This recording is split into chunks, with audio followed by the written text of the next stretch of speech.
سلام عزیزای دل جواد یوزی. بچه اومدم نگین غرب کشور رو بهتون نشون بدم.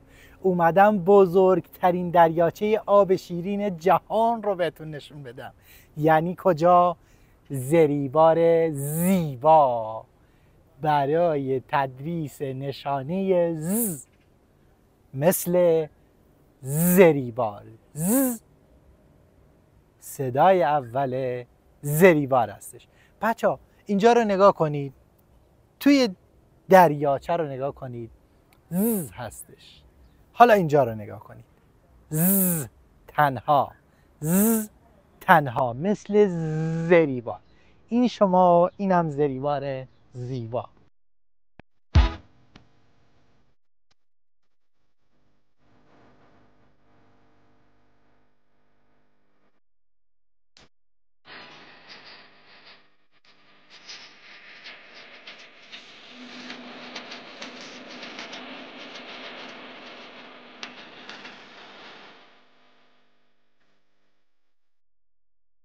بریم سراغ نحوه نوشتن ز.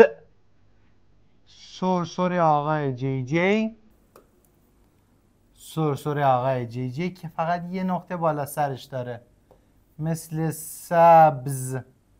به این شکل نه، سبز به این شکل نیست بچه ها. دنده ر جزوی از دنده نشانهای دیگه حساب نمیشه. ببینید س نوشته میشه، ب نوشته میشه، ز نقطهش بالا سرشه. زرد، سر باز، به این شکل. ز مثل زریبار، مثل سرباز برای دفاع از خاک وطنمون. درود بر تمام سربازان ایران زمین. سرباز توی جنگ داره از وطنمون ایران دفاع میکنه. ز مثل سرباز، سرباز، تیرانداز، زرد، سبز. ایران، ایران پاینده با سرباز رزمنده. جایگاه نشانه ز نزدیک ر، جفتشون شبیه بودن با این تفاوت که یه دونه نقطه اضافه داشت.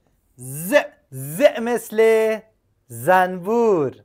زنبورمو پر میزنم به سمت خونم. بچه قشنگم، بریم سراغ ترکیبات ز.